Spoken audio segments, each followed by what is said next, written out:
प्राचीन इतिहास को 3 भागों में बांटा गया है। पहला प्रागैतिहासिक काल, आदि ऐतिहासिक काल, ऐतिहासिक काल।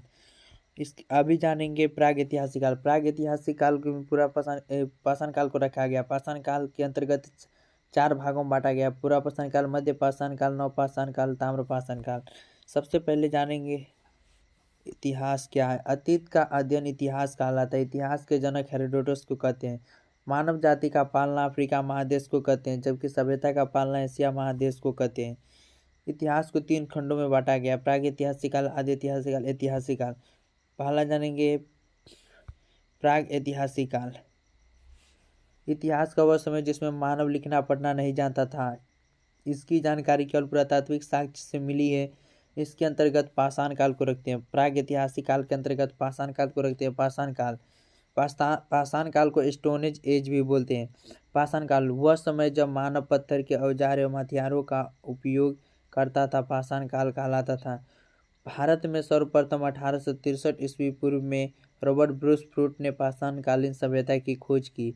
भारतीय पुरातत्व का पिता सर अलेक्जेंडर कनिंघम को कहते हैं।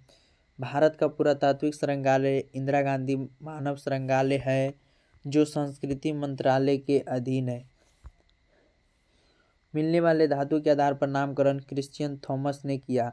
लिखावट के आधार पर नामकरण जॉन ब्रूस ने किया। पाषाण काल को 4 भागों में बांटा गया है। पहला पूरा पाषाण काल। पूरा पाषाण काल का 20 लाख ईसा पूर्व से 12,000 ईसा पूर्व तक था। पूरा पाषाण काल के बारे में पहले जान लेते। यह इतिहास का सबसे प्रारंभिक समय था। इस समय के मानव को आदिमानव कहा जाता था। इस समय का मानव खानबदोश था, अर्थात खाद्य संग्रह था। उसके जीवन का मुख्य उद्देश्य जानवरों की भांति अपना पेट भरना था। इस समय के मानव की सबसे बड़ी उपलब्धि आग की खोज थी। इस समय मानव पत्थर के बड़े बड़े औजारों का इस्तेमाल शिकार करने के लिए करते थे। इसी समय मानव ने चित्रकारी करना प्रारंभ किया।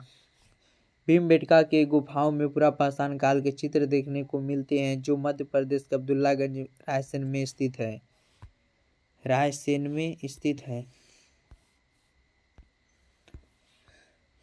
दूसरा है मध्य पाषाण काल, 12,000 ईसा पूर्व से लेकर 10,000 ईसा पूर्व तक। मध्य पाषाण काल के बारे में सर्वप्रथम जानकारी करसाइल ने 1867 ईस्वी में दिया था। मध्य पाषाण काल पूरा पाषाण काल के बाद का काल था। इस समय मानव के हथियार छोटे आकार के थे, इसलिए इसे माइक्रोलिथ कहते हैं। मध्य पाषाण काल को माइक्रोलिथ भी कहते हैं। इस समय के मानव की सबसे बड़ी प्रमुख कार्य अंत्योष्टि कार्यक्रम था। अंत्योष्टि का अर्थ होता है अंतिम संस्कार। मध्य पाषाण काल में मानव के अस्थि पंजर का सबसे पहला अवशेष प्रतापगढ़ के सराय नाहर तथा महदहा नामक स्थान से प्राप्त हुआ है। अब तीसरा है नव पाषाण काल या उत्तर पाषाण काल, 10,000 ईसा पूर्व से लेकर 3,000 ईसा पूर्व तक। इस काल के बारे में सर्वप्रथम जानकारी सर जॉन लुबाक ने 1865 ईस्वी में प्रस्तुत किया।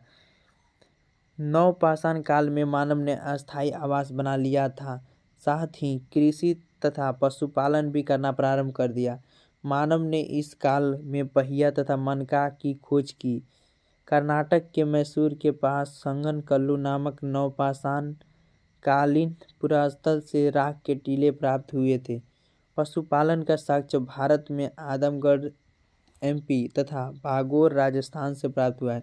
नोट: यह पाकिस्तान के बलूचिस्तान में स्थित है। यहाँ में से सर्वप्रथम 7,000 ईसा पूर्व से सुलेमान और किरतर पहाड़ियों के बीच कृषि के साक्ष्य जो गेहूं के मिले हैं।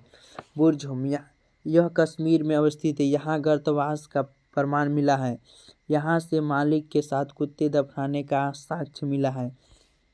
कुफ कराल, यहाँ से मृत भांड का पहला प्रमाण प्राप्त हुआ है। कोल्डियवा, यह उत्तर प्रदेश के बेलन घाटी में स्थित है। यहाँ पर चावल का प्राचीनतम साक्ष्य 6,000 ईसा पूर्व में मिला है।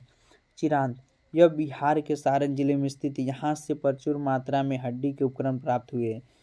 लेहुरादेह, यहाँ से नवीनतम सबसे प्राचीन चावल का साक्ष्य 9,000 ईसा पूर्व से 7,000 ईसा पूर्व के बीच प्राप्त हुआ है। दमदमा, यहाँ एक ही कब्र से 3 मानव कंकाल मिले। कहाँ से? दमदमा से। मानव द्वारा पाला गया पहला पशु कुत्ता था। ताम्र पाषाण काल, चौथा, यह पाषाण काल का अंतिम समय था। इस समय तांबे की खोज हुई, जिस कारण औद्योगिकरण शुरू हो गया। इसी औद्योगिकरण का विकसित रूप सिंधु सभ्यता देखने को मिला है।